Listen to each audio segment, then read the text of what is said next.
देखिए ऐसा है, पिछले साल आप लोगों ने सभी ने देखा कि यहाँ पर जो है इसी स्थान पर मंत्री प्रेमचंद अग्रवाल और उनके जो है कुछ सहयोगियों के साथ के द्वारा मेरे साथ जो है और मेरे साथी के साथ जो है मार पिटाई की गई।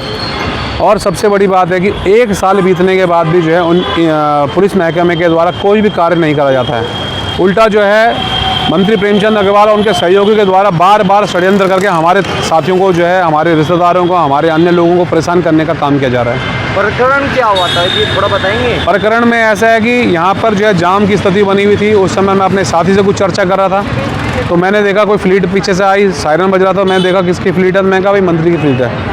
तो उसके बाद जो है इनकी फ्लीट थोड़ा आगे आते हैं, ये बगल में आते हैं, शीशा नीचे करते हैं और कहते हैं तू जहाँ मिलता है मुझे कुछ ना कुछ कहता है और कुछ ना कुछ करता रहता है मेरे साथ।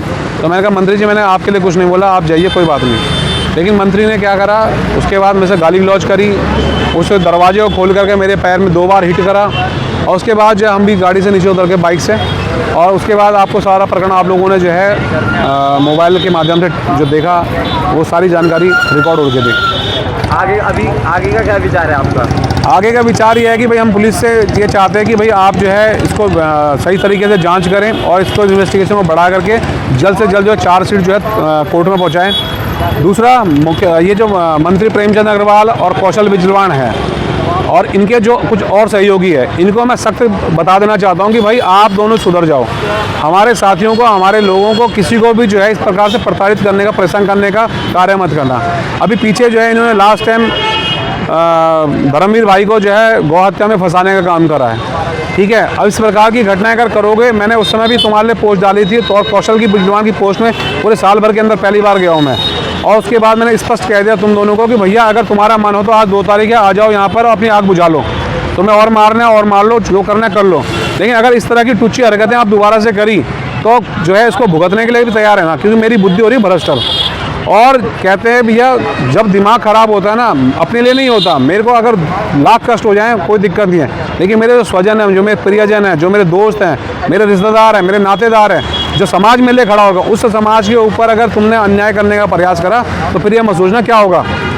क्योंकि पापी का अंत जो है पाप के अंत के साथ जुड़ा हुआ, तो पापी का जब अंत होगा तभी पाप का अंत होगा, ठीक है। और ये दोनों जगह लागू होती है। युद्ध होगा और युद्ध में भैया कौन मरता है कौन जीता वो बात की बात है, ठीक है ना, लेकिन युद्ध होगा डेफिनेटली है। और भैया सीधी बात है, मैं इसको चाहे धमकी समझो चाहे कुछ समझो, लेकिन बार बार जो है मैं प्रताड़ित हो चुका हूँ। या तो चुपचाप रहो, उस पर विश्वास करो, कानून पे। हम कानून के भरोसे बैठे तो तुम भी कानून के भरोसे बैठे रहो।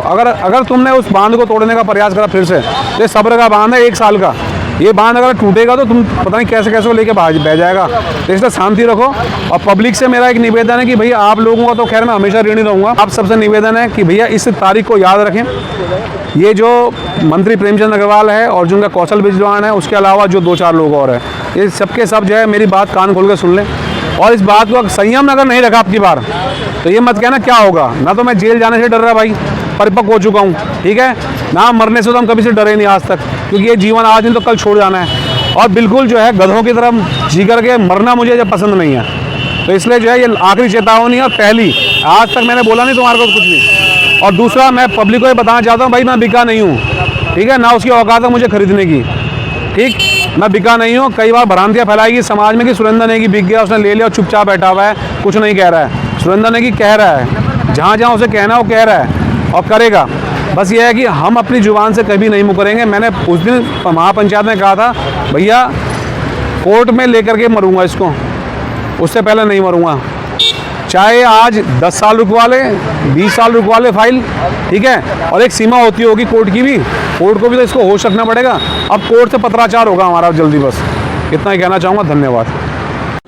और बड़ा दुर्भाग्य है, गलत को गलत और सही को सही ठहराना चाहिए, मेरा मानना तो ये है। और मैं खुद, मैंने आपको बताया मैं आंदोलनकारी हूँ, तो मैं तो ऐसे चुप्पी साधे नहीं बैठ सकती हूँ। हम यहाँ पे ऋषिकेश के भारद्वाज हॉस्पिटल के सामने निकट काले की ढाल निकट कोयल ग्राउंड में हम खड़े हैं। आज ही के दिन मंत्री प्रेमचंद अग्रवाल जी द्वारा हमारे सुरेंद्र सिंह नेगी जी के साथ मारपीट की गई है। आज उस प्रकरण को 1 साल पूरा हो गया है। आप सोचिए कि 1 साल में कोई भी कार्रवाई नहीं हुई। अगर आम व्यक्ति इस तरह की घटना को अंजाम देता तो उसके ऊपर आज कार्रवाई हुई होती और वो जो है कहीं ना कहीं न्यायिक प्रक्रिया में होता।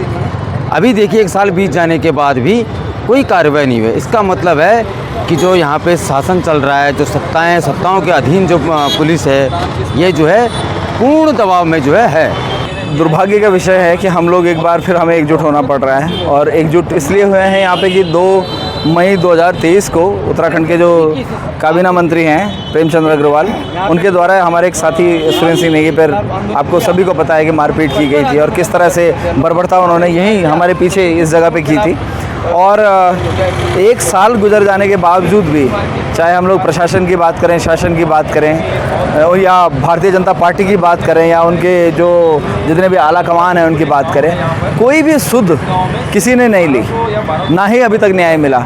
इसलिए हम लोग यहाँ आज आए हैं, और इसके बाद हम लोग ऋषिकेश कोतवाली जाने वाले हैं और पुलिस से बात करेंगे कि भैया क्या इस पर रहा है। पुलिस को भी चेताएंगे थोड़ा सा। इन्वेस्टिगेशन का इसमें जो है, जिस समय यहाँ पे पांडे जी थे उस समय कोतवाल को अपॉइंट करा गया था, तो अब पोस्ट को ही मिला है, तो इसमें शंकर सिंह बिष्ट जी है।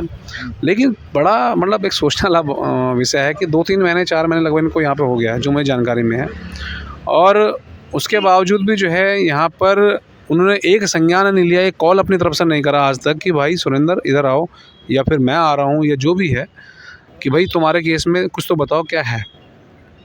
तो भाई आप समझ सकते हैं, पब्लिक समझ सकती है कि भाई कितनी संजीदगी से जो है किसी केस को किया जाता है या देखा जाता है।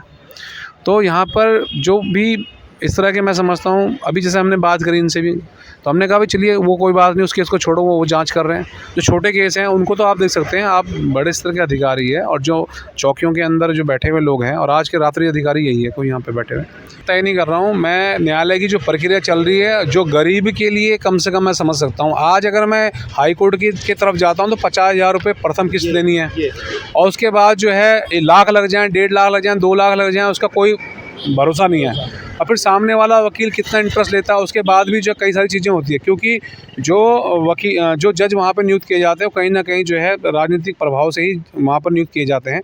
और उसके बाद रही सुप्रीम कोर्ट की बात, तो अब जो इलेक्टोरल बॉन्ड है उसके लिए जो है विपक्षी पार्टियां जो है और उसके वकील तमाम खड़े हैं।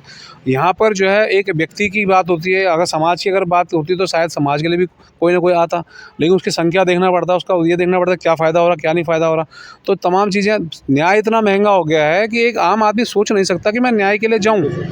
तो यहाँ पर दिक्कतें हैं। अभी मैं ये कहना चाहता हूँ कुल मिलाकर कि भाई ठीक है, हमें विश्वास है, लेकिन ये विश्वास जो है ख़त्म होता जा रहा है, और ख़त्म हो चुका है।